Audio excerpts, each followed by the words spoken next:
Alhamdulillah wa syukurillah wa la haula wa la quwata illa billah. Salatu wassalamu ala Rasulillah wa ala alihi wa sahbihi wa mawalah. Rekan-rekan sekalian yang dirahmati Allah, alhamdulillah puji syukur tentu kita aturkan kehadirat Allah yang masih memberikan nikmat kepada kita, nikmat iman, sehingga ya, kita masih berada di jalur ini, ya, masih ketemu di majelis ini. Dan itu harus kita syukuri banget gitu, karena tadi saya jelaskan panjang lebar di Masjid Taubah itu bagaimana kemudian Nabi Muhammad SAW itu diberikan kuasa untuk memberikan syafaat oleh Allah Subhanahu Wa Taala, dan Nabi itu sampai meminta 4 kali. Kali yang pertama meminta supaya umatnya yang imannya segede Waalaikumsalam warahmatullahi wabarakatuh. Terus barisan 7 jomblo-jomblo bahagia. Monggo winara. Jadi Nabi itu sampai kemudian minta 4 kali. Yang pertama untuk umatnya yang masih punya iman segede gandum rada gede kan, kayak gabah gitu kan. Itu supaya dikeluarkan dari neraka. Dan Allah mengiyakan, ya, keluarkan. Kemudian minta lagi yang kedua, umatnya yang masih punya iman segede biji sawi, lu cilik meneh. Biji sawi kan hitam kecil itu kan. Itu supaya dikeluarkan dari api neraka, dikeluarkan. Kemudian minta lagi yang lebih kecil dari biji sawi, dikeluarkan. Itu riwayat 1. Riwayat yang kedua bahkan minta yang lebih kecil dari itu semua supaya dikeluarkan.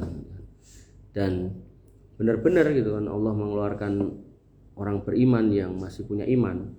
Sekali lagi iman yang enggak dicampuri kesyirikan ya. Jadi jangan arek nganggo penganggon ya silakan. Jangan sampai engko ngapunten golek jodoh urung ketemu penganggone diseni apa jenenge? Susuk. Langsung sebut merek. Susu apa kuwi jenenge sing ben marai ketok ganteng wayu itu lho. Wah, itu jarang goyang loh.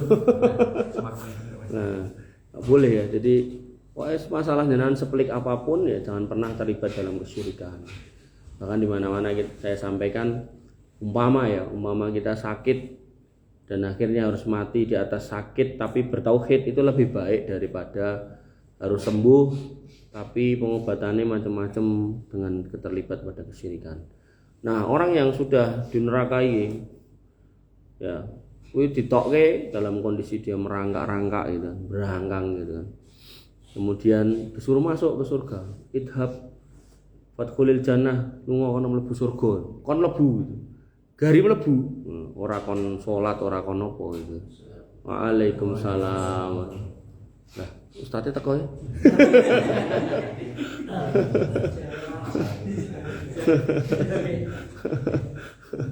Nah, itu dia karena biasa ngeyel, ning donya iki biasa kosak-kosik, kon salat kosak-kosik, nek wedok kon kudungan kosak-kosik, kon pokoke kon poso ya kosak-kosik, biasa kosak-kosik. Gari mlebu surga itu. Kosak-kosik. Dia menghayalkan nek surga ini pun kebak, terus putar balik, ya Allah. Menurut saya, wah, surga sudah penuh gitu kan. Kata Allah, idhab fadkhulil jannah. Rono mlebu lho, gari mlebu gitu. Ya kosak-kosik meneh gitu kan. Putar balik. Kemudian Allah mengatakan, nek kowe rono wis tak cepake kenikmatan surga kaya raja donya ping 10 gitu. Ping 10 gitu. Maka kemudian dia mangkat. Tapi saat durunge mangkat dhek ngomong, "Napa leres? Jenengane ampun ngece kula. Wong jenengan ki rajane raja." Jangan menghina saya, jangan ngece. Biasa kan nek wong sugih sok ngece wong ra duwe to. Kowe tau mangan pizza ora ngono kan. Paling 2 tahun kan ora duwe ya. Gitu wong sugih sosok kayak gitu to. Kowe tau piknik ning Amerika ora? Paling ngertimu ning Argentina gitu. Nah, biasa ngece, biasa mungkin dia ning donya gene ngece atau DC gitu kan. Tapi nek wis ahli maksiat pol-polan itu biasanya kan ning donya sugih, biasanya ngece wong gitu. Makanya tadi ada kebiasaan dua ya, biasa ngeyel, lalu biasa ngece. Nah, begitu sing ngongkon Allah dieyel, begitu Allah ngongkon malah dianggap ngece gitu ya. Padahal jane ora, bener-bener suruh masuk. Kata Allah, bahkan tak tambahi meneh gitu loh. Tambahi apa? Sing mbok jaluk tak kei, sing mbok hayalke tak wujudke. Itu orang terakhir sing masuk surga. Ning dadak absen sik ning neraka gitu kan. Lah, kenapa dia absen di neraka? Ya, wallahu alam ya. Mungkin dulu sregep molimo ning lali tobat gitu loh. Mungkin dulu dia berbuat dolim sama orang ning belum minta maaf. Maka pentingnya kita beristighfar setiap hari minimal 70 kali itu agar kemudian kita paling enggak tuh mengurangi kemungkinan kita itu mampir sik ning neraka gitu loh. Nah, kemudian kita disuruh beribadah yang wajib-wajib itu jelas merupakan kaplingan kita di surga, wis jelas. Nah, ning ditambahi sing sunah-sunah, maka itu akan meningkatkan positioning kita. Surgane tambah dhuwur gitu. Makanya jangan pernah punya pikiran nek jenengan ki tahajud, koncone ora, engko bakal surgane padha ora mungkin, mesti beda. Wong sing tahajud, surgane bakal beda sama orang sing enggak tahajud. Orang yang sedekah mesti beda sama orang yang enggak sedekah.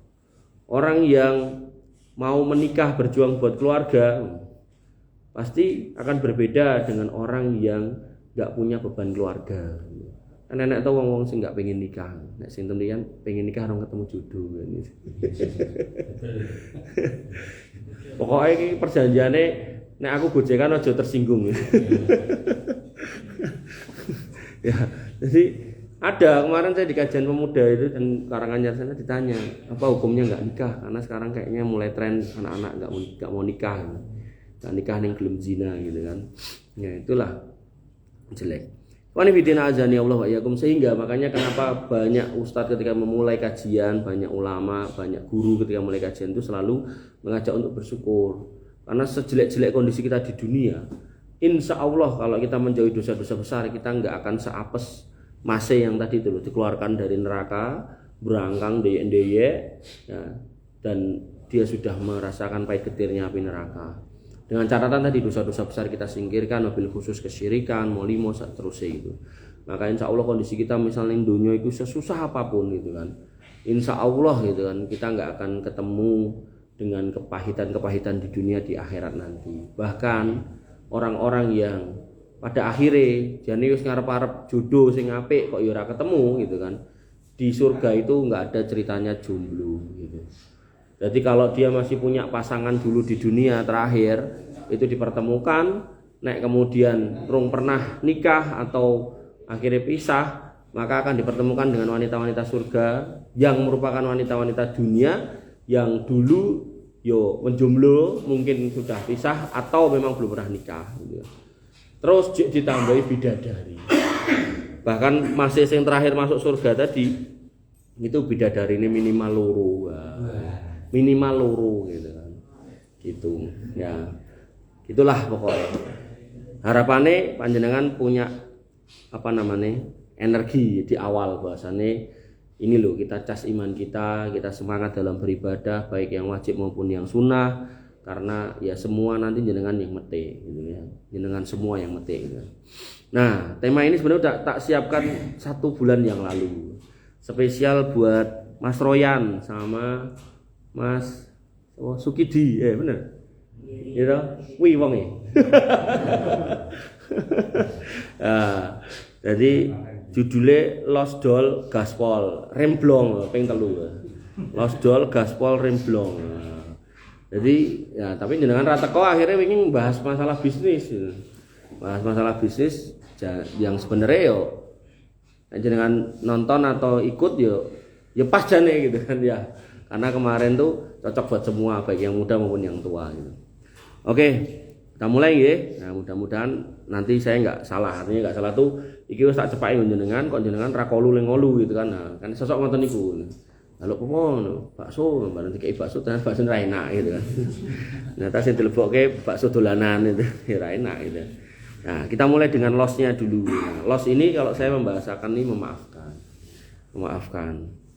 Nah, maka Allah Subhanahu wa taala punya janji orang yang mau memaafkan, maka Allah akan maafkan. Nah, Allah berfirman, wala ya'tali ulul fadli minkum wasa'ah an tu'tu ulil qurba wal masakin wal muhajirin fi sabilillah wal ya'fu wal yasfahu ala tuhibbu ayyaghfirallahu lakum wallahu ghafurur rahim.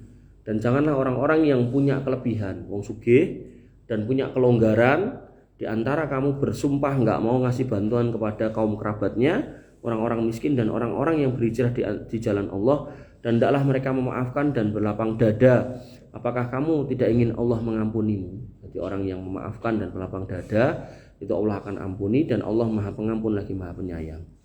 Nah, yang menarik, iki nek jenengan sing nglakoni sing ngalami, ini kan di balik ayat itu kan ada cerita gitu, ada kisah gitu kan. Itu namanya sirah gitu. Maka kalau jenengan ngalami ini, saya yakin jenengan ra iso maafke gitu kan. Tapi ini Allah memaksa untuk beliau ini, yaitu yang mulia Abu Bakar As-Siddiq radhiyallahu anhu, untuk memaafkan. Memaafkan siapa? Memaafkan manusia yang merupakan sepupunya yang bernama Mistah bin Usasah. Jadi waktu itu kisahnya adalah hadisul ifk. Jadi Nabi pernah melakukan safar, kemudian perhiasan Ibunda Aisyah itu jatuh. Nah, sedangkan rombongan Nabi udah jalan. Nah, kemudian Ibunda Aisyah mencari perhiasan tersebut bersama dengan kawannya, yang kebetulan adalah seorang laki-laki, yang mana waktu mencari itu ya beliau nggak ngapa-ngapain, cuman jagani gitu loh. Wong iki bunda kaum muslimin goleki perhiasan, tak tunggoni gitu, ben ora enek sing ngapak-ngapake gitu. Nek jenengan bayangke bunda kaum muslimin ki cara nek saiki nang Indonesia ki ibu negara gitu loh. Jadi Pak Presiden karo pas pampres wis lewat, terus jenengan baru nyadari nek ibu negarane kecer gitu loh. Maka jenengan sebagai warga, walaupun bukan pas pampres, niku terus karena pengen supaya ibu negara ini jangan sampai ternodai, teraniaya, dedepi nunggoni, jadi ibu negara ini goleki ten mriko lah, jenengan ning kene gitu loh. Nah, itu kan gak ada masalah sebenarnya. Nah, singkat cerita ya toh, Pak Mistah ini kemudian malah gosip gitu kan. Nek bahwasanya Ibunda Aisyah ini telah melakukan perselingkuhan dengan si fulan ini gitu kan. Nah, sampai semua orang satu Madinah itu sampai gak bisa komentar gitu, karena gosip itu digoreng sama orang-orang munafik. Digoreng, gosip itu makin menggelinding karu-karuan, padahal gak ada yang bisa membuktikan kebenaran itu. Ya benar, memang dari jauh datang berdua itu iya gitu, tapi kemudian ini kan sijine jagani gitu loh, biar gak enak apa-apa. Zaman dulu itu jenenge penyamun, perompak, kemudian kalau konteknya negara yang baru berdiri kayak Islam itu kan rongrongan dari luar itu kan pasti kan karu-karuan gitu kan. Nah, maka tapi wong-wong itu malah gosip, digoreng sama orang-orang munafik. Sampai nggak ada orang yang kemudian berani menjelaskan sebenarnya apa yang terjadi. Nah, maka di situ yang paling ganas gorengannya salah satunya adalah Mistah bin Usasah gitu. Dan beliau masih kerabat daripada Aisyah radhiyallahu anha, di mana Aisyah itu putri dari Abu Bakar As-Siddiq radhiyallahu anhu. Nah, Abu Bakar As-Siddiq ini ya ora iso komentar gitu. Sampai akhirnya Allah turunkan ayat yang membantah kalau kemudian Ibunda Aisyah tidak melakukan perbuatan yang tercela itu. Habis itu bapaknya yang namanya Abu Bakar itu marah sama Mistah. Karena selama ini Mistah ini diopeni, dicukupi gitu loh. Cara dina-dina kuwi pakane itu mangane iki sing ngekeki bapake ini tadi. Tapi kok orang beloni anaknya tapi malah melu goreng gitu loh. Nah, begitu kemudian yang terjadi adalah kebenaran berpihak pada Aisyah radhiyallahu an, maka bapak itu marah. Pokoknya aku janji ora bakal ngurusi kowe meneh. Urip mati sak karepmu gitu. Nah, tapi kemudian Allah turunkan ayat tadi loh. Wala ya'tawi ulil fadli minkum wasa'ah. Maka janganlah orang-orang yang punya kelebihan rezeki, kelonggaran, ayyutu ulil kurba, yang bisa membantu orang-orang dekatnya, wal masakin, orang-orang miskinnya, wal muhajirin fi sabilillah, dan orang-orang yang berhijrah di jalan Allah, wal ya'fu wal yasfahu, maka berilah maaf dan berilah lapang dada, ala tuhibbu ayaghfirallahu lakum wallahu ghafurur rahim. Bukankah mau enggak kamu dikasih ampunan oleh Allah Subhanahu wa taala ketika kamu mengampuni orang-orang itu, dan Allah itu Maha Pengampun lagi Maha Penyayang gitu kan. Ini menunjukkan pentingnya seorang muslim itu menghayati ketika kita bisa memaafkan orang lain, maka Allah punya janji gitu loh. Jadi janji itu akan memuliakan kita. Makanya Nabi SAW mengatakan mazadallahu abdan bi'afin illa izan.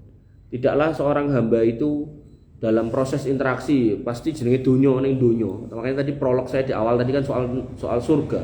Di surga itu sudah nggak ada sedih, nggak ada duka, nggak ada pusing, nggak ada kecewa, nggak ada nangis. Enak emang penak karo penak. Enak emang penak karo penak. Tapi di dunia enak setu, enak minggu, enak bar nangis terus guyu gitu kan. Kemudian enak mumet, enak ruwet gitu kan. Enak sumpek, kabeh enak gitu kan. Maka kalau jenengan masih di dunia berharap hidup itu semut semua, nggak mungkin. Karena ini dunia. Makanya saya kemarin hari apa ya? Hari Ahad subuh saya ngisi kajian di Gumpang itu temanya tentang bunuh diri gitu. Saya nggak tahu kalau kampung situ ada yang lagu webar bunuh diri gitu. Dan bapak-bapak terus ngomong, wah yang jenengan omongan tadi pas gitu, karena memang yang saya lihat ya sekarang memang bunuh diri itu udah nggak lagi konsumsi wong tua sing loro ramari-mari apa ramati-mati gitu, tapi sekarang udah jadi primadona anak muda gitu. Bahkan yang bunuh diri di kampung itu anak muda yang waktu sekolah itu termasuk yang paling pintar gitu. Tapi dia tidak pernah terasah jiwanya untuk mendapati kondisi yang kurang gitu. Jadi karo mboke dicukupi, karo pake dicukupi, terus selalu dikandani nek kowe pinter bakalan kabeh wong ora nolak kowe, kabeh wong bakal nampa kowe gitu. Nah, begitu dhek pinter gitu kan. Luluslah dari STM itu gitu kan. Ya salah ya, STM favorit juga disebutnya, cuman STM mana saya lupa. Itu dia ngelamar ke KAI, ngelamar kemana-mana, tolak kabeh gitu. Dan dari situ kemudian dia delalah gaweane meneng ae ning kamar, merenung, dina-dina mung sinau, ngejar prestasi, gak pernah interaksi sama orang gitu. Akhirnya ya tadi kayak ngomong kayak Mas Dani tadi, frustasi, stres, pilih gantung diri gitu. Cek enom padahal lagi baru lulus STM paling kira sih 18 tahun ya gitu. 18 tahun kan gitu. Maka ya itu namanya dunia itu pasti ada kondisi-kondisi yang mengecewakan. Gak ngerti nih tadi di situ itu terus ada dosen UMS ya, Dr. Natangsa siapa, dosen hukum itu. Dia ngomong gitu kan. Saya juga punya teman Pak Ustadz itu di UGM lulus hukum itu nggak tahu apa lulus S2 apa S3 ya. Itu kumlot. Berarti ada pinter meneh gitu kan. Ngamar kerjaan ora ketompo, stres ya. Akhirnya muter-muter di pasar Boyolali itu, pasar Sunggingan. Nah, pasar Boyolali itu. Muter-muter di situ. Nanti tak tekoki, masih muter enggak di situ? Ya mana tahu lah, saya udah lama sana itu. Saya tahunya dulu gitu kan. Gitu. Tapi ada lagi Pak Ustadz itu. Lulusan S2 matematika UI gitu. Ya tadi merasa pinter, lamar mana-mana enggak keterima gitu kan. Akhirnya stres lagi, terus minta izin sama dokter. Minta izin apa Pak? Minta izin mau eutanasia gitu, mau suntik mati gitu. Nah, orang-orang seperti ini nggak paham hakikat kehidupan. Maka pentingnya bermajelis ilmu sampai monggo Mas apa jenis Pandu, Windu, tak pikir ganti jeneng. Nah, maka sampai Nabi SAW itu mengatakan bahwasannya majtama'a qaumun fi baitin min buyutillah yatluna kitaballah wa yatadarasunahu, tidaklah kalian itu masih mau ngumpul di masjid, di antara masjid-masjid Allah, baca Quran, mempelajari isinya, ngobrol, diskusi gitu kan, illa nazalat alaihimus sakinah, Allah turunkan yang namanya sakinah, ketenangan jiwa. Makanya nek diundang Pak Rano, Mas Rano aketan seminggu pisan mangkat gitu kan. Wong yo gari modal melaku itu, ora kelangan apa-apa ya toh. Maka yang harus kita pahami, maka forum ini forum yang baik, jenengan harus usahakan ya sesibuk apapun jenengan ngerti jadwalku Mas Rana ya. Jadi hari itu dari mulai Senin balik ning Senin itu enek warnane kabeh, nek ra kuning, ijo, biru lan sak piturute gitu. Ya, insya Allah jenengan nggak serwet saya hidupnya gitu kan. Maka nek wong diaturi ten mriki seminggu pisan mangkat. Karena tadi itu loh, setan tuh musiki terus. Masalahmu ora rampung-rampung, kowe kayak wong nganyeli ra ramus. Musiki terus. Dan setan itu kepeti ra karo-karuan ning kepeti. Mbok jenengan harus bulat-bulat itu kepeti meneh gitu kan. Nah, dikucuk bensin sisan karo dhek gitu kan. Tambah panas gitu kan. Enggak selesai-selesai. Makanya Abu Bakar As-Siddiq termasuk orang yang digelari As-Siddiq itu karena setiap poin yang disampaikan oleh Nabi terkait dengan agama, beliau nggak pernah menolak untuk menerima, pasti langsung gas diterima. Padahal nek nurutin nafsu, anyel banget to karo sing jenenge Mistah tadi, orang sing dina-dina dipakani, wong ra duwe ning iso-isone ngelok-ngelokke anake yang merupakan istri Nabi Shallallahu Alaihi Wasallam. Dan waktu itu ya semua nggak berani komentar karena nggak tahu jawaban yang benar karena emang iki berdua ini yang tahu. Terus enek sing memfitnah yang merasa tahu gitu. Nah, maka dua kelompok ini saling merasa iki benar. Nah, orang beriman ora mungkin belo kalau orang duwe bukti kan gitu. Tiba-tiba sing nurunke justifikasi kuwi Gusti Allah wis. Langsung anyel itu Abu Bakar, anyel pol itu. Tapi di akhir cerita ya turun ayat tadi itu kemudian ya sudah diwangi meneh, dipakani meneh. Jadi cara ngapunten, cara kuwi kewan iki kecilik jenengan pangani gede sithik nyatek gitu. Kan koyo-koyo pengen ngepruk gitu kan. Tapi terus dileke aja lho kuwi dosa nek mbok kepruk wis pakani meneh wae gitu kan. Muga-muga ora dicathek meneh kan gitu. Ya. Maka Allah perintahkan untuk memaafkan walau berat untuk memaafkan.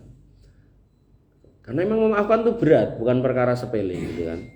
Makanya Allah berfirman, wala tastawil hasanatu wala sayyi'at idfa' billati hiya ahsan fa idzal ladzi bainaka wa bainahu adawatun ka'annahu waliyyun hamim wa may yulaqaha illa alladzina sabaru wa may yulaqaha illa du haddin adim. Dan tidaklah sama orang yang berbuat kebaikan dan kejahatan. Tadi saya mengkai contoh jenengan sholat tahajud karo sing ora sholat tahajud kuwi derajat surgane beda. Dan jenengan menjauhi molimo, menjauhi kemaksiatan itu meminimalisir peluang dadak mampir neraka kan gitu. Maka di sini Allah tegaskan nek sing berbuat apik karo elek kuwi jelas beda gitu loh. Antara banyu putih karo anggur putih itu beda. Nah, senajan padha putih gitu kan. Antara banyu degan karo tuak sing sangka degan atau legen beda gitu kan. Langsung beda hukumnya. Senajan sama-sama cairan atau susu melek yang putih itu sama tuak yang sama-sama putih beda gitu kan. Maka di sini Allah tegaskan bahwasanya enggak sama yang baik dan yang jelek. Maka tolaklah kejelekan itu dengan cara yang lebih baik. Maka tiba-tiba orang yang diantara kamu dan antara dia ada permusuhan seolah-olah telah menjadi teman yang sangat setia. Jadi bahkan nek jenengan dijak mendem, jenengan iki kon nolak dengan cara yang baik gitu. Ayo mendem bro. Sorry, aku serang ngombe ngono kuwi, aku nek ngombe kuwi wis ra kuat. Ngombe-ngombenku saiki wedang teh karo kopi wae. Oh, akhirnya dia paham gitu kan. Atau gak cuman sorry. Nek ngombe ngono kuwi aku wis ra level, mendingan ayo ngafe. Ning Starbucks lho sing sak gelas 75.000 tak bayari ya. Nah, timbang kowe tuku ciu seliter piro 15.000. Piro regane, Bro? Lah iya, yang mending kowe ning Starbucks segelas cilik 75 tak aku siap bayari. Dia akhirnya luluh gitu loh. Karena emang esensi dari dakwah itu enggak cuman menglarang nyeneni enggak. Tapi di situ ada cinta kasih yang kita sampaikan. Makanya saya ngeliat orang Nasrani tuwek-tuwek itu membawa Alkitab, itu saya nggak benci, mesake gitu kan, mesake.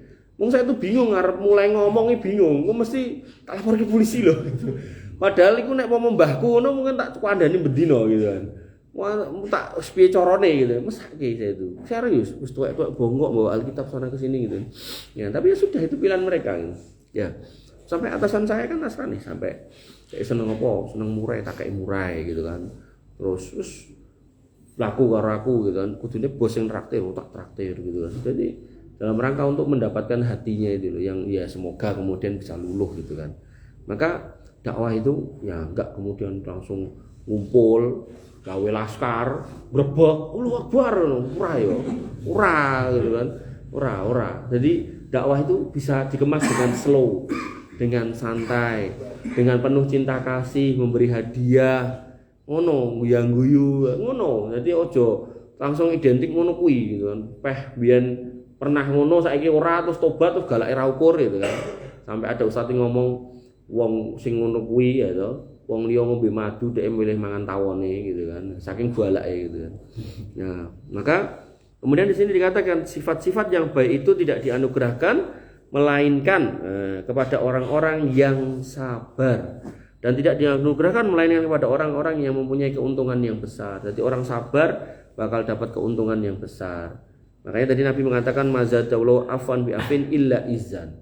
Ketika panjenengan bisa memberikan maaf, panjenengan akan diberikan izan, kemuliaan. Dan kemuliaan ini gak keberuntungan besar. Konteksnya macam-macam. Mungkin sing rezekine seret dengan memaafkan rezekine dadi lancar. Sing kemudian ngapunten rong duwe jodoh, jangan kemudian bisa memaafkan bisa duwe jodoh. Sing mungkin rong digawean dengan memaafkan kemudian Allah kasih pekerjaan dan seterusnya. Dan memang setan itu enggak seneng kita itu bisa loss gitu. Karena setan itu pengen kita itu selalu ada di bingkai bermusuhan, al-ismu wal adawah gitu. Makanya Allah mengatakan innallaha ya'murukum bil adli wal ihsan. Allah memerintahkan untuk berbuat adil dan kebaikan, wa ita'idil qurba wa yanha 'anil fahsya'i wal munkar, dan memberikan kebaikan kepada orang-orang di sekitar kita dan kemudian mencegah dari keburukan-keburukan yang mungkin terjadi. Kemudian Allah juga memerintahkan ta'awanu 'alal birri wa taqwa, kebaikan dan ketakwaan, wala ta'awanu 'alal ismi wal udwan. Jangan sengkuyungan urusan sing dosa karo permusuhan. Karena setan itu seneng kalau manusia itu sampai bunuh-bunuhan.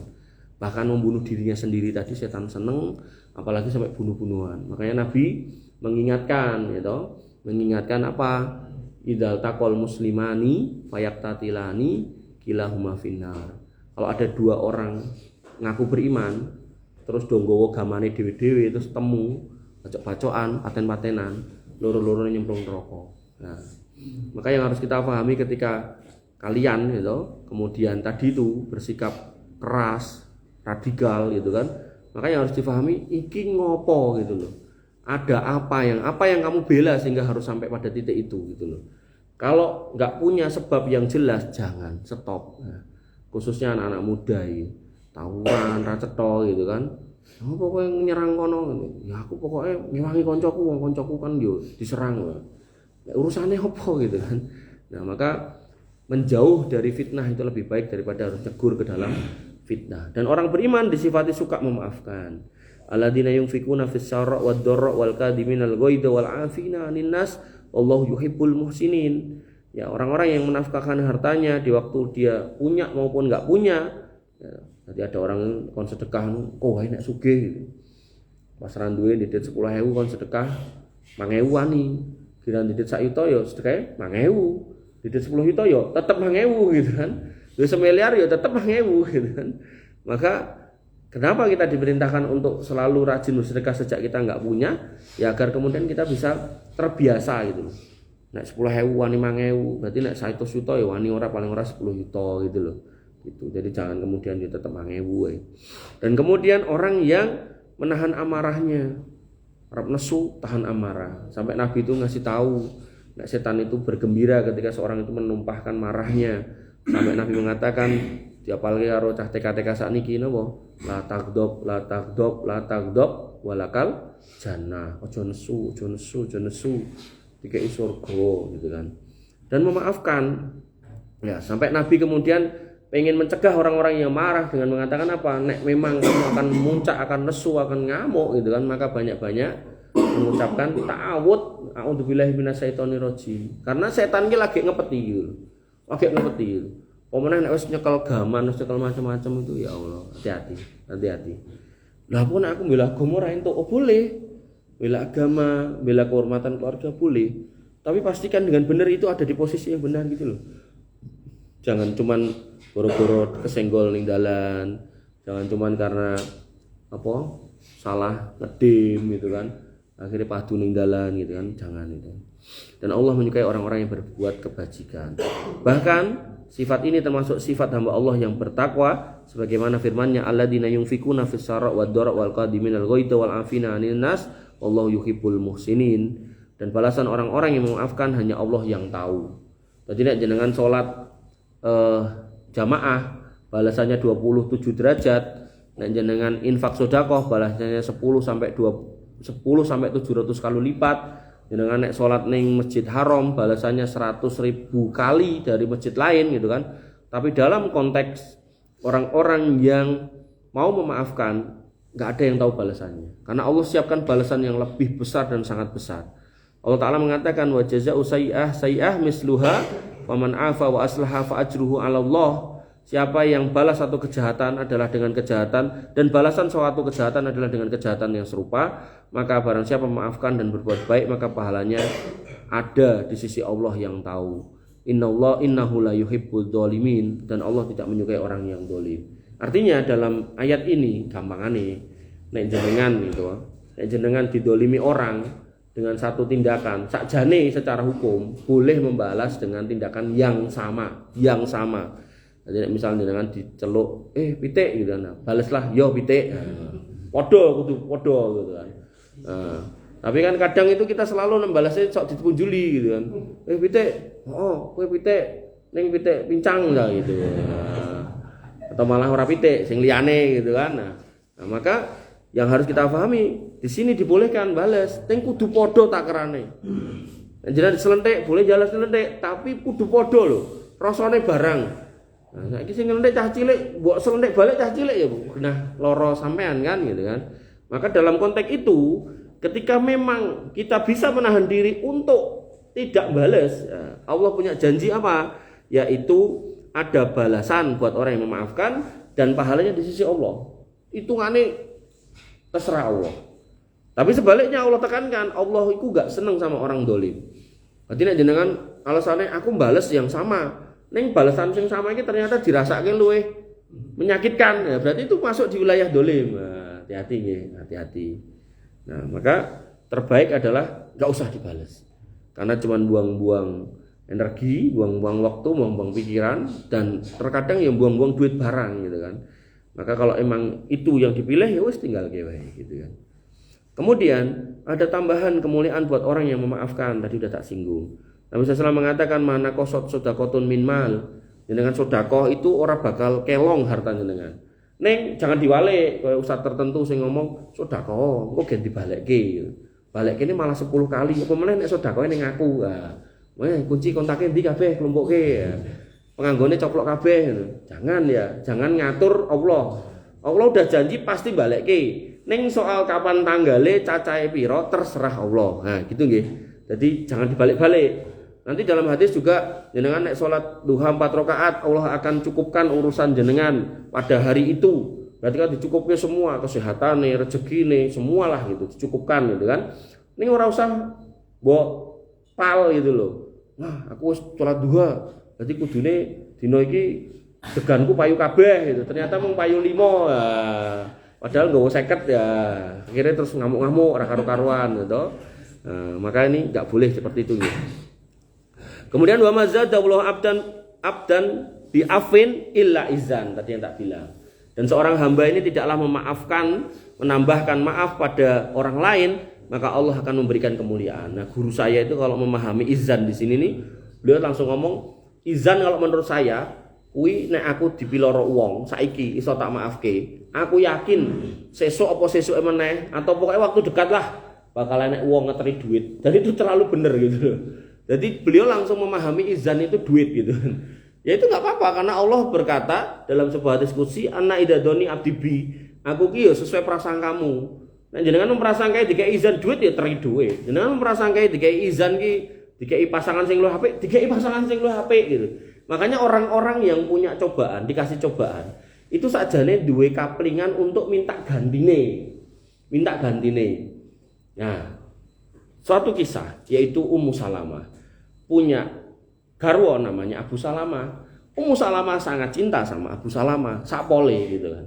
Sampai Abu Salamah meninggal, Ummu Salamah sing ngantri ning wegah satu pun ora bakal gelem gitu kan. Enggak ada yang dimau. Tapi kemudian Nabi SAW mengatakan, doa iki lho wahai Ummu Salamah. Allahumma ajirni fi musibati wa akhlif li khairam minha. Ya Allah, dalam musibah ini tolong jenengan kasih saya pahala dan jenengan kasih ganti yang lebih baik. Ummu Salamah kan donga niku ora gelem. Mergone apa? Menurut beliau, laki-laki terhebat, tercinta di muka bumi ya cuma Abu Salamah. Makanya gak gelem. Tapi namanya Nabi ngongkon, diulangi meneh. Dan tabiat tadi yang saya bilang di depan, orang beriman begitu sing ngongkon Allah dan Rasulnya orang kosak-kose gitu loh. Nek kosak-kose itu tak mampir neraka mau lho gitu loh. Nah, maka si Ummu Salamah begitu sing dikongkon Nabi yang kedua ya manut. Nek dalam hatine ya bingung, kok sapa gitu loh sing luwih apik timbang bojoku ki sapa? Apa ya wong kampung baru, apa ya enek gitu kan. Enek gitu kan. Yang sing liyane mikir aku mah ora kene gitu. KTP ku tak kene. Maka tenan Ummu Salamah berdoa itu. Akhirnya sing lamar Kanjeng Nabi. Nek sing lamar Kanjeng Nabi sapa sing mau bilang nek Abu Salamah lebih baik daripada Nabi Muhammad? Kan enggak ada. Diterimalah lamaran Nabi SAW dan beliau menjadi istri yang kesekian dari Nabi SAW. Saya enggak hafal urutannya. Nah, dan itu tak praktekin. Jadi nek mau Ummu Salamah beliau ini udah enggak ada. Kuwi tak praktekin. Jadi yo iki cerita menungsone enek ndi. Oke. Cek urip gitu kan. Jadi ini mereka kan santri saya, tak kon ngaji ya, di rumah Bunda Aisyah. Bener ya enggak? Nah, rumah Bunda Aisyah. Ngajilah mereka gitu kan. Mulai wis wengi ya kan. Jam piro enggak? 09.00. 10 lagi baru ujian. Nah, ning perapatan ngendi kuwi jenenge? Perapatan Pasar Kembang ya toh. Arah ngulon kan dalane satu arah. Ombo sisan gitu kan. Terus lampune tit hae ya toh. Wis langsung si Angga iki wis berasa kaya Valentino Rosok gitu kan. Nah, numpak ning kono begitu langsung ijo gas wong kuwi. Akhirnya nek mbok-de saka arah simpangan itik. Dil. Gak bisa menghindari gitu kan. Mas Angga drijine tugel siji, mbok dene mau tugel telu gitu kan. Motorku ambiar gitu kan. Motor saya bukan motor dia. Ya wis. Pada waktu kecelakaan itu aku ya gak punya duit gitu kan. Tapi ya saya minta sama Allah, ya Allah, iki enak musibah, ada musibah. Ya saya minta ganti dong gitu, ya lebih baik gitu kan. Nah, singkat cerita ya kan, saya sering cerita toh, ada usaha yang kemarin tuh loh. Nah, singkat cerita cairlah itu pembayaran dari klien. Begitu cair, kudune nek cair gitu aku ambil 10 atau 20%, sisanya tak kirim ke pusat gitu. Jadi nek ngomong ke dekengan pusat aku ya kirim ke pusat ke pulaan itu. Tapi karena motor saya tadi itu tinggu Mas Angga ini kecelakaan rusak, wong kadangnya aku orang gantian gitu kan. Nah, maka ya wis begitu cair aku langsung tuku motor Mas. Orang mung siji Mas, telu gitu kan. Telu anyar kabeh ora second gitu kan. Wah, gitu. Maka tadi saya bilang, ketika kita mengimani ayat dan hadis dengan penuh keimanan, kemudian jenengan praktekkan dengan penuh keyakinan, tenan. Gusti Allah ki sudah mengatakan innallaha la yukhliful mi'ad. Aku ora bakal mblenjani janji. Ning ya kuwi aja mbok pal gitu lho. Wong delalah ngepasi saya, dhek bar kecelakaan ya toh, dhek urung mulih ngomah ya, motore wis enek. Hah? Oh, no, dhek teko motore enek. Selang berapa hari? Sehari atau 2 hari? Iya. Ya piye? 2 hari. Nah, 2 hari. Jadi ora suwe. Ngentenine ra suwe ra nganti tahunan gitu loh. Gitu. Nganti bojoku gede-gede. Itu motor telu gitu. Yes, ra apa-apa gitu kan. Gitu ya. Jadi artinya saya sudah dalam tahapan atau level mempraktekkan, bukan cuma berteori atau menyampaikan teori ya. Jadi tinggal kembali ke jenengan. Jenengan termasuk yang mana? Oke. Ikhwani fillah azani Allah wa iyyakum. Kemudian Nabi masih melanjutkan wa ma tawaddu'a ahadun lillah illa rafa'ahu. Wong-wong sing gelem merendah, ora kemaki, ora kemelinti, justru Gusti Allah sing bakal ngunggahke ngumbulke. Gitu. Tapi nek wong-wong sing do kemaki kayak ngidap-idapke, mungkin pas dhek lagi ning posisi itu, dia bisa. Tapi begitu kemudian tuh izzu mantasa wa tudillu mantasa biadikal khair, kedudukannya dicabut sama Allah, dhek ora dadi sapa-sapa. Lah dhek mati wae mungkin anak wong niliki gitu loh. Makanya pentingnya jenengan itu bisa membumi, bisa membaur gitu. Dan konteks wong sing tadi loh dicedhaki setan itu, Nabi sampai mengatakan apa? Alladzina yukhalitun nas wa yasbiru ala adahum khairu minal ladzina la yukhalitun nas wa la yasbiru ala adahum. Jenengan nek jek gelem kumpul karo wong ngene iki, terus sabar karo kelakuane menungso-menungso iki. Ya kan tiap orang punya ininya sendiri-sendiri toh. Sing iki ngentutan misal ngono, sing kono misal ya. Ning asline piye? Woten alhamdulillah. Sing ngentutan sebelahe gitu.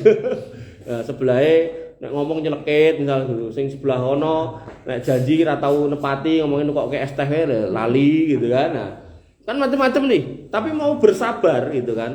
Nah, kata Nabi, kuwi luwih becik tinimbang kowe mengunci diri ning kamar dhewean dan merasa kamu bakal menemukan ketenangan. Ora, Bro. Justru setan mlebu misi sing ora-ora. Akhirnya jenengan dapatkan orang-orang sing mengunci diri kuwi, begitu dibuka lawange, gulune lagi cementel ning ngendi ngono ning kamar kuwi. Itu. Maka itu bener-bener kayak gitu. Dan jenengan bakal nyesel karena setan itu nanti begitu kemudian orang udah dihisap. Jadi begitu sudah kita ini kan dari alam ruh, kemudian alam rahim, kemudian saiki iki baru kuwi alam kubur, baru kuwi kemudian alam barzah, mahsyar, kemudian syafaat, kemudian hisab. Nah, bar dihisab kuwi rampung, wis genah bobot bebet bubutnya. Wong sing kudu ning neraka, wong kudu ning surga, timbangane wis rampung gitu kan. Sampai enek wongi gede banget disebutkan dalam sebuah hadis, tapi amale itu enggak lebih berat daripada sayap seekor nyamuk gitu. Jadi gede ukuran itu tidak menunjukkan dia bakal abot timbangannya gitu. Justru enteng timbangan kebaikannya. Nah, di situ begitu orang-orang ini sudah putus asa bahwasanya dia sudah kalah banyak, dosane ternyata luwih akeh, gara-gara ning donya urip sedhela wae kurang ajar gitu kan. Maka setan ini njaluk mimbar, berkhutbah dia bahwasanya Allah punya janji dan janji Allah benar, dan aku ya punya janji ning fa akhlaftukum, ning aku ngapusi janjiku, tak belenjani janjiku. Nah, artinya apa? Kowe mbiyen tak kon mendem, tak kandhani nek mendem penak mbok lakoni. Kowe mbiyen tak kon zina, tak omongi nek zina penak mbok lakoni. Kowe mbiyen tak kon mateni wong, kok nek bar mateni puas, kowe yo mbok lakoni. Nah, maka kata setan, kuwi aku jane ya mung bisiki ya toh. Maka saiki kata setan, fala talumuni walumu anfusakum. Ojo nyalahke aku, salahno awakmu dhewe ngopo ngetutke. Ya gitu loh. Dan bahkan dalam sebuah hadis itu disebutkan orang-orang yang masuk surga atau orang-orang yang diselamatkan dari api neraka itu mengkoyok wulu putih pada sapi hitam. Sing sithik tok putih. Atau kayak wulu hitam pada sapi yang putih, sithik tok. Nek kuwi wulu kelek pada badanmu kan sik rada akeh gitu kan. Iki wulu putih sithik di sapi hitam sing gedhe ngono kae lho. Boleh ini kan angel itu, sing putih sing ndi ndak mbok biyaki, wulu kelek genah atau mbok angkat tanganmu metu gitu kan. Maka yang harus kita pahami, ya, orang baik itu sedikit. Untuk jadi baik saranane niki, pentingnya istiqomah, kumpul karo wong apik, diskusi sing apik-apik supaya kemudian ya, masa lalu kita, cerita-cerita yang enggak enak dari hidup kita itu bisa terlupakan. Kemudian kita bisa menghadapi, menatap masa depan dengan penuh optimisme, cerita-cerita yang positif dengan penuh kegembiraan sing wingi-wingi wis benjar kiai sak-saknya. Dan jenengan harus paham bahwasanya orang-orang yang melukai jenengan dengan cara-cara tertentu, Allah akan membalas dengan cara itu. Gampangnya gini. Ada sebuah kisah. Seorang laki-laki yang baik pulang ke rumah, jebret, dia dapati istri sama selingkuhannya sedang berzina. Tapi ya jane nek pengen nuruti nafsu ya muntap toh. Mungkin pengen golek apa ngono kan ditutukke sirahe ngono kan. Tapi dia alhamdulillah masih dikasih hidayah oleh Allah itu. Dia tarik napas panjang, kemudian dia ngomong, "Nggonen klambimu tak anteni ning ruang tamu coba." Iki nek ra wong lanang sing luar biasa kan angel kayak gitu kan. Pengene kaya pengen brakot kan. Dinteni ning ruang tamu, terus baru kuwi si suamine ngomong ning sing lanang. Wis gandeng bojoku seneng kowe, wis ra seneng aku. Aku njaluk tulung ya toh. Bariki do metu ka omah kene, wong iki omahku, aku numpang gitu kan, metu ka omahku. Tulung kawenono bojoku ya gitu, tak cerai gitu kan. Singkat cerita, menikahlah mereka. Ya, ketika hubungan dimulai dengan cara seperti itu, otomatis ya enggak lama wong wis dadi karakter. Akhirnya sing lanang ku ya ngono meneh karo wong liya meneh. Akhirnya sing wedok iki ya dhewean meneh gitu loh. Maka yang harus kita pahami adalah ketika sesuatu itu menimpa kita dan kita bersabar di situ dan orang yang menyakiti kita itu kemudian merasa baik-baik aja dengan itu, nggak suwe kok. Itu akan muter siklus dan dia akan ada di kondisi yang paling rendah dan paling buruk gitu. Dan itu sudah ditegaskan oleh Allah wa makarallahu wallahu khairul makirin. Mereka merasa bisa selamat dari tipu daya Allah, mereka bisa ngadali Allah, mereka bisa buat siasatnya. Nah, tapi Allah punya siasat yang lebih baik, yang lebih cantik gitu. Makanya jenengan ini masih yakin adanya Gusti Allah dan harus yakin memang. Kemudian masih yakin kalau Gusti Allah itu menjaga orang-orang yang beriman dan bertakwa, ya harusnya jenengan itu semeleh-seleh ya. Padahal hal yang harusnya kita mungkin bisa memperturutkan hawa nafsu, kita bisa menjaga diri dari itu, maka insya Allah sing balas Gusti Allah. Wong tua biyen wis ngajari to apa lemah-lemah teles ya toh. Gusti Allah sing apa balas gitu loh. Makanya jangan sampai kita memperturutkan kata-kata syaitan, akhirnya kita menyesal. Karena ning ngendi-ngendi nek nyesel kuwi mesti terjadi belakangan. Karena nek ning ngarep jenenge pendaftaran kan gitu. Makanya wong nek bar mateni wong kan nyesel. Apa dadak tak patin, tapi wis mati becar ki nguripke. Gitu. Wis dicekel polisi kan nyesel aku apa dadak dodol narkoba ngerti ngono dodol dawet wae gitu kan. Nah, tapi kan wis cekel polisi, ya toh? Nah, maka penyesalan itu selalu datang belakangan.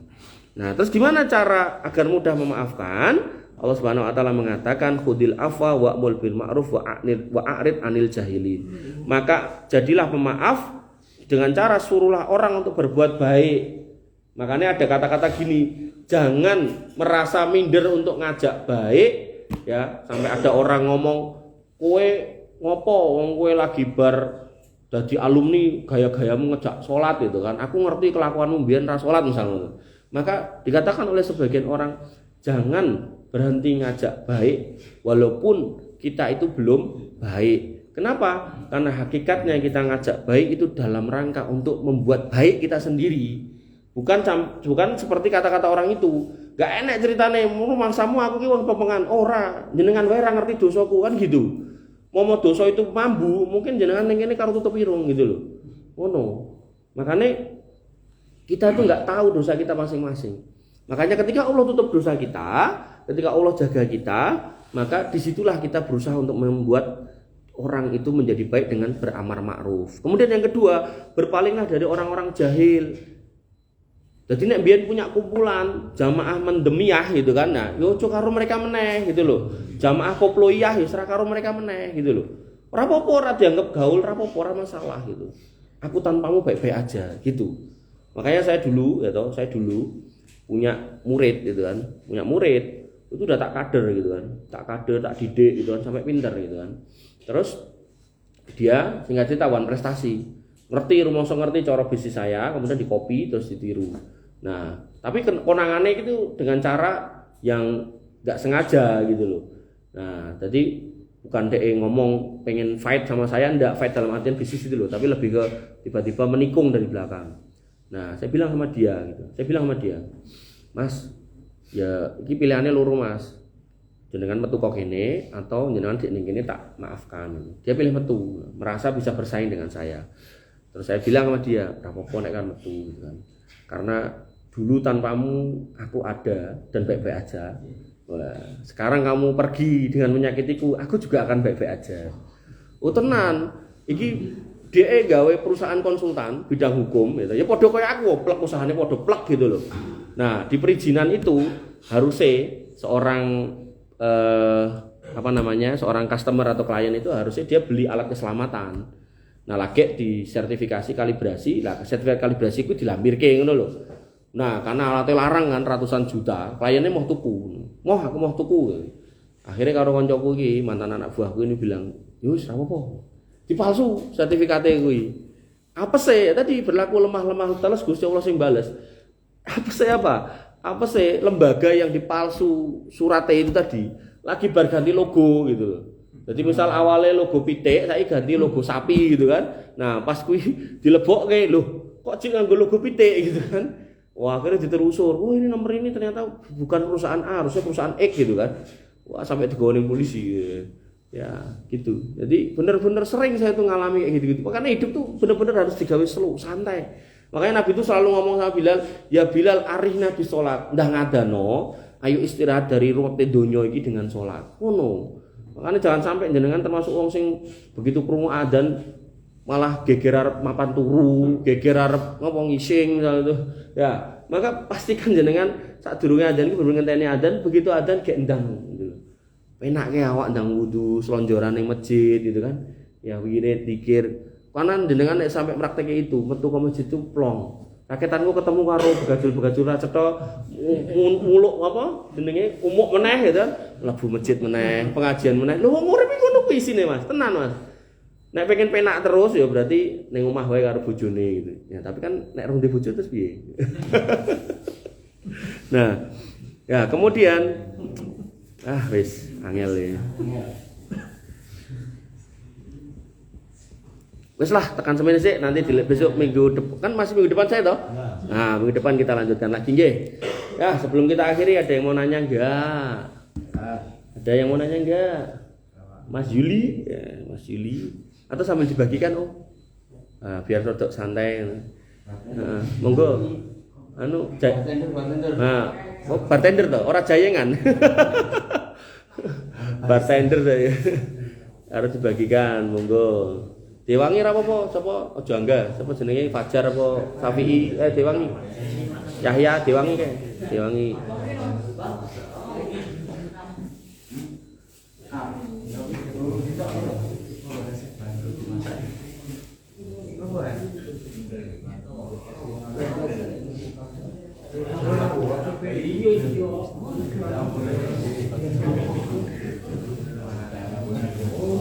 Ini Mas Amar ini mana ini nggak joinin Mas Amar?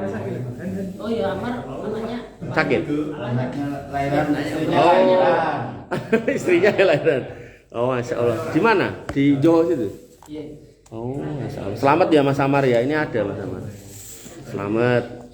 Barakallah filmahu bilak. Soleha. Perempuan? Soleha. Perempuan. Yang 1 2 apa?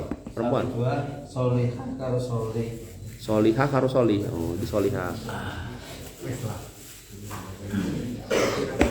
Endi mau ngerti kok malah ngalih. Apa Om? Mau tanya apa? Nanti dicatat loh. Apa?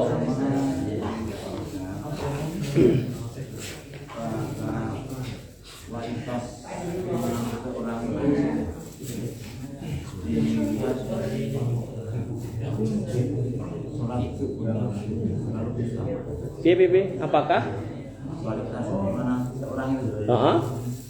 Dari sholat subuh berjamaah.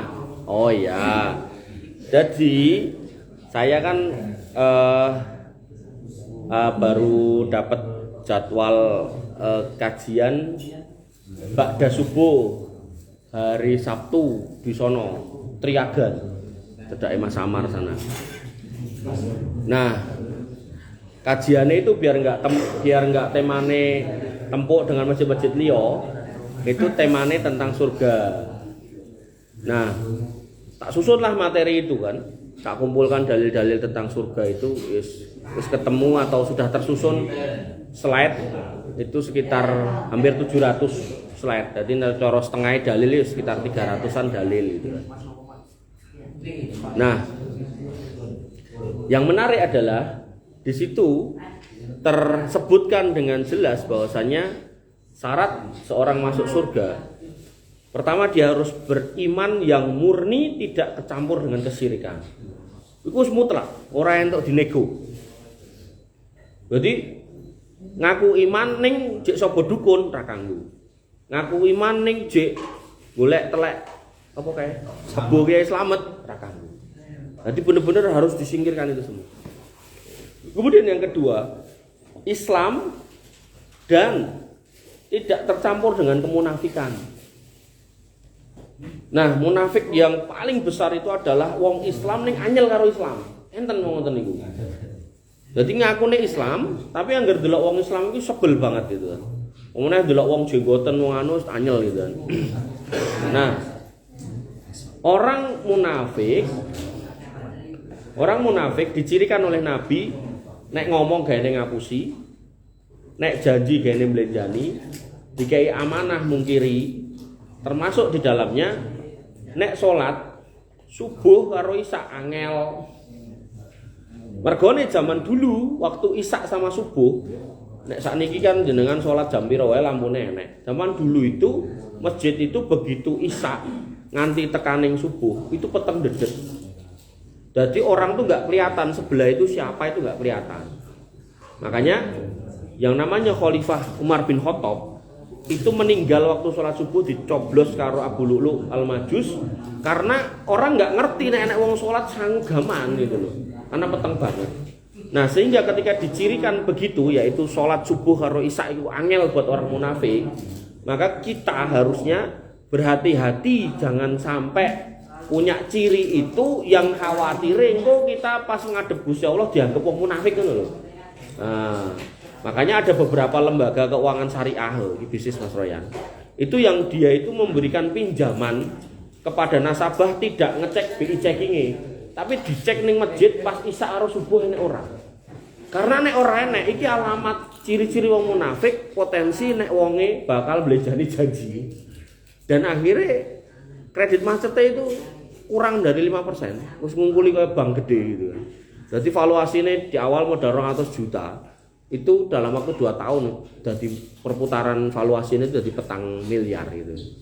Jadi tapi dia pakai AKT murabahah. Jadi kue butuh apa tak tukokke, engko tukunan dengan harga lebih gitu, dicicil gitu. Gitu ya. Jadi jenengan misal ya mriki niki enek sing ajeng utang jenengan gitu. Dicek gitu kan. Subuh harus isya enek ra nang masjid, ra enek rasa utang. Lho tenan termasuk ngecek misal meh kepek mantu wong gitu kan, cek ning masjid enek ora, khususnya subuh harus isya niku wau. Nek asar duhur mungkin ning kantore kan kita ya mungkin ra iso nemoni barangkali kayak Pak Sukidi nyupir kan ning ngendi salat ra ngerti. Tapi nek wis isya subuh, iki kan umume wong kerja kan wis mulih gitu kan. Subuh umume ya ora mangkat, isya umume wis mulih gitu kan. Kok ya ora enek gitu kan ya wis hati-hati.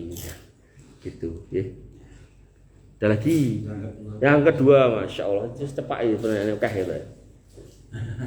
Apakah hadis Nabi yang diriwayatkan Imam Bukhari? Nggih.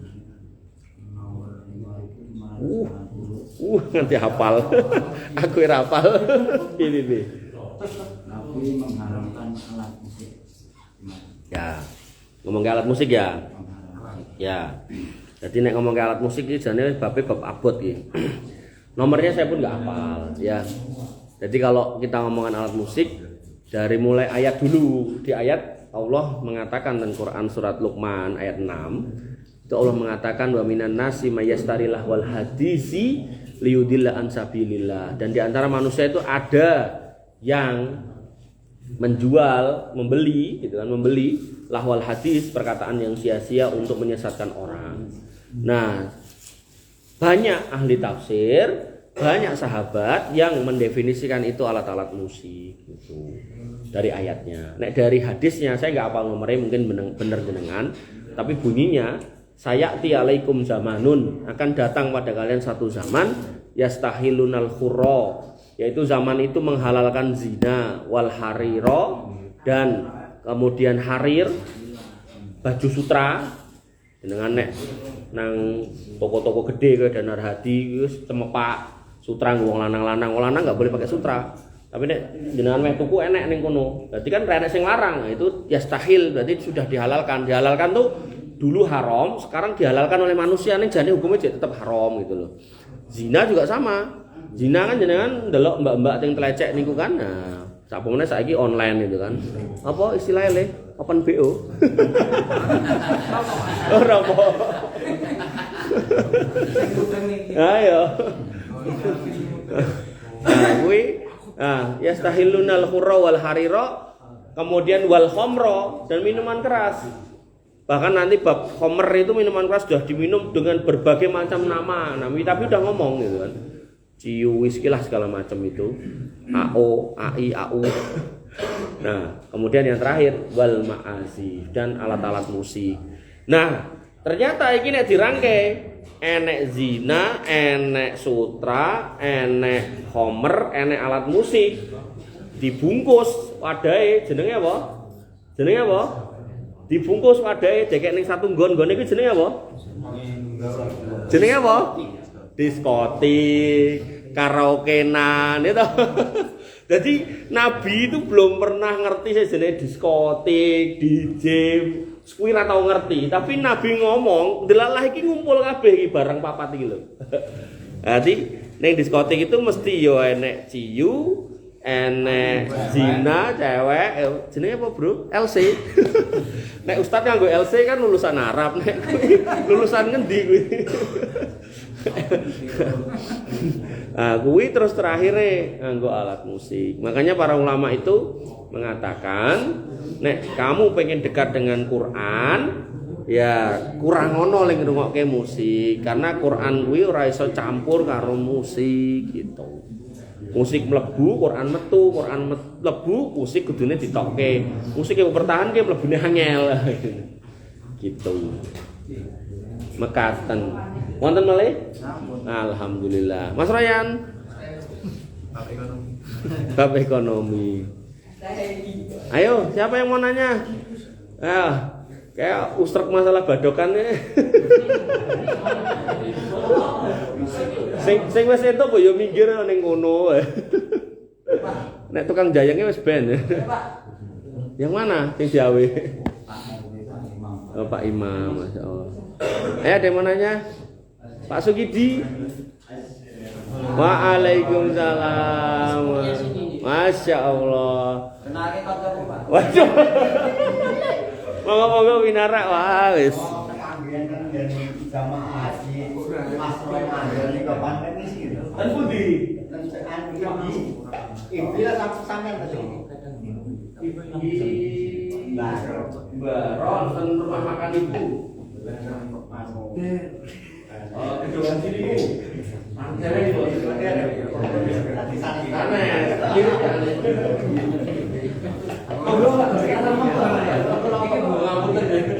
Mau beran lo gitu. Oh, Masya Allah. Iya toh ya. Ayo, siapa yang mau ngejak rame lagi loh? Nah, apa bro? Ini biasanya rajin teko. Orang aku mulai loh. Berarti kesimpulannya tadi alat musik tadi. Ya, berdasarkan dalil haram. Ya dikurangi, sidik-sidik dikurangi. Karena Ada pengecualian nggak ada. Misalkan gini tadi. Jadi ini ada anak-anak musik yang mereka memang anti untuk menerima ajaran agama. Iya. Terus tiba-tiba, adalah saya tuh ahli musik juga. Dan sekarang nongol musik mana bagian ini jelas sekedar yes, nongolnya biasa lah gitu. Nah, terus mau masuk ke mereka untuk ngajak kebaikan itu terkadang bukan berarti anak harus maksiat gitu. Jadi misalnya ada studio musik di dalam itu.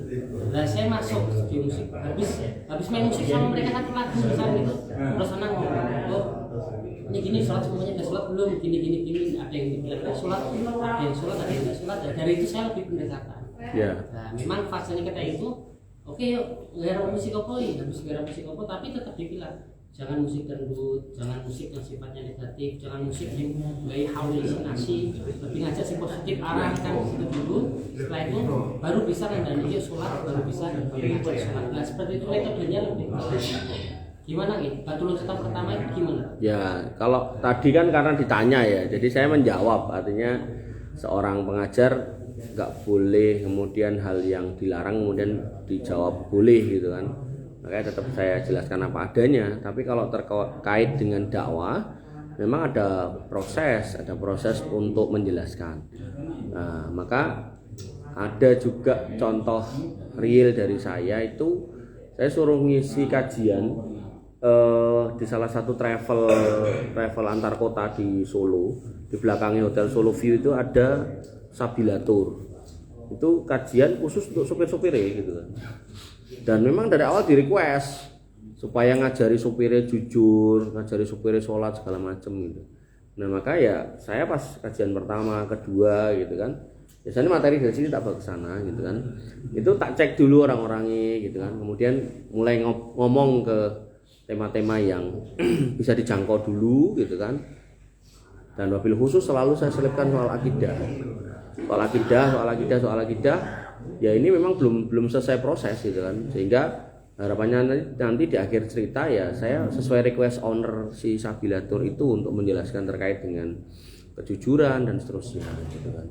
Nah, dalam konteks yang jenengan lakukan gitu kan, saya lebih condongnya adalah karena jenengan udah tahu hukum, buat jenengan aja itu mungkin jangan terlibat untuk main bareng dalam artian main alatnya itu loh, tapi lebih kepada ya mereka main kita biarkan sih, tapi kemudian ya kita ajak ngobrol di luar, ini kabare gitu kan, kemudian kita ajak. Artinya kita tidak kemudian harus menggunakan atau memainkan alat itu gitu. Gampangannya gini, ada sekumpulan orang mabuk gitu kan, maka nggak harus kita melu mabuk sih untuk bisa ngomong dengan mereka gitu loh. Karena tadi kalau kata Nabi tahadu tahabu, kasih hadiah timbul cinta. Jadi cinta nggak selalu muncul karena kita melakukan hal yang sama. Bisa karena kita ada di luar pagar tapi kita sudah ngenteni kamu loh dari tadi. Dan aku ngenteni gue hadiah gitu loh. Nah hadiahnya apa kan sesuai kontekstual mereka, keberadaan mereka. Itu saran saya buat jenengan aja. Nah adapun nanti ngomong sama mereka memang bertahap. Makanya ud'u ila sabili rabbika bil hikmati wal mau'izatil hasanah. Bahwasanya kita tuh diperintahkan untuk berdakwah itu dengan penuh hikmah, melihat situasi dan kondisi, wal mau'izah hasanah, dan dengan materi-materi yang baik, cara penyampaian yang baik. Sampai nanti ada ayat yang mengatakan lau kunta faddon ghalidon qalbi lan faddu min haulik. Kalau agama itu mbok sampai ke dengan peras gitu kan. Pokoknya Allahu Akbar gitu kan, maka orang-orang di sekitarmu itu kabur gitu. Ya mungkin yang bisa paham komunitasnya toh. Tapi orang akan berpersepsi bahwasanya oh Islam ki koyo ngono toh ternyata. Oh sangar gitu kan. Gitu. Makanya emang ada metode iya. Tapi dalam hal kita udah tahu, mungkin ya kita nggak masuk gitu loh, dalam artian melu main, melu minum, melu apa gitu. Yang tadi saya bilang, ketika kita melihat ada orang bawa Alkitab, kita nggak memandang dengan kebencian, justru pandangan kita tuh pandangan sayang, pandangan kasihan gitu loh. Mung ya itu tadi bingung piye carane ngomong gitu kan. Khawatir salah, kemudian salah memulai gitu kan. Kemudian dadak tekan ngendi-ngendi gitu kan. Pekaten Mas Rano kira-kira. Ada lagi yang mau nanya, Mas? Pak Ustadz mau nanya? Mboten, alhamdulillah pun paham. Pak Sukidi, iki materi nggo sampean lho iki. Piye teko apa ngono lho. Jadi calonku kapan Pak Ustadz? Ngono lho, kan penak. Padahal dalam negara wong Palestina orang. Lah nek enek ngono mempero yo. Piye, ayo, gak ada yang mau nanya? Titut. Tigo. Kuwi tok, ngono tok. Dani lah ini. Dani. Cara lebih meyakinkan jujur semakin meyakinkan. Nah, cocok. Jadi ini Cidone dodolan apa? Bar coaching bulan lalu belum ada. Jadi space masih nganggur. Masih. Masya Allah. Lontong kikil wani. Iso ngethok lontong iso to? Ora kleru anune dhewe ngene. Jempolnya. Iya.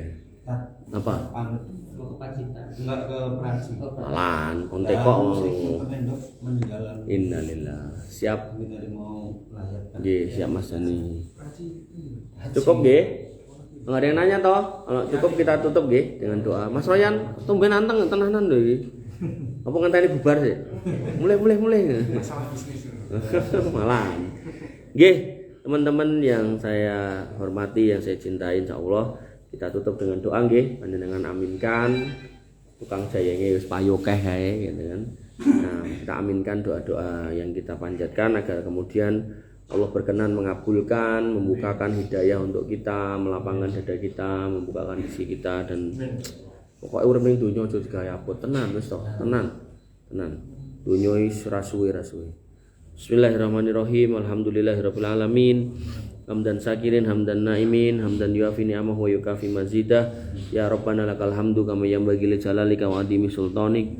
Rabbana lakal hamdu anta nurus samawati wal ardi wa man fina wa lakal hamdu la ilaha illa anta subhanaka inna kunna minadh dhalimin wa illam taghfir lana wa tarhamna lanakunanna minal khasirin. Allahumma ighfir lil muslimina wal muslimat wal mu'minina wal mu'minat al ahya'i minhum wal amwat innaka sami'un qaribun mujibud da'wat wa ya qadiyal hajat. Rabbana dhalamna anfusana wa illam taghfir lana wa tarhamna lanakunanna minal khasirin.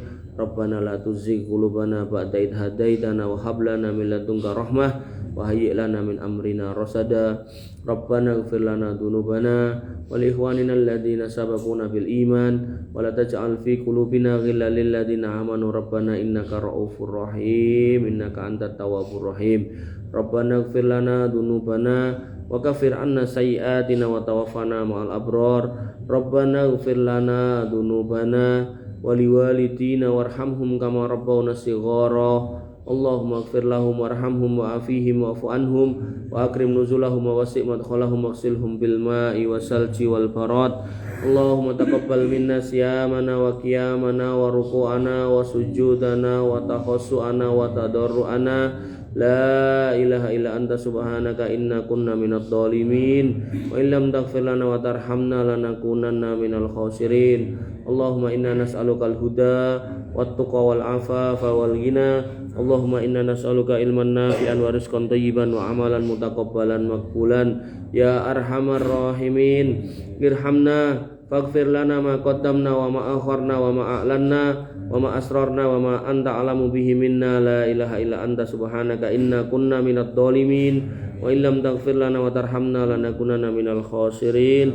Rabbana atina min ladunka rahmah wa hayyi' lana min amrina rasada. Rabbana hab lana min azwajina wa dhurriyyatina qurrata a'yun waj'alna lil muttaqina imama. Allahumma ja'alna muqimina shalah min dzurriyyatina rabbana wa taqabbal du'a.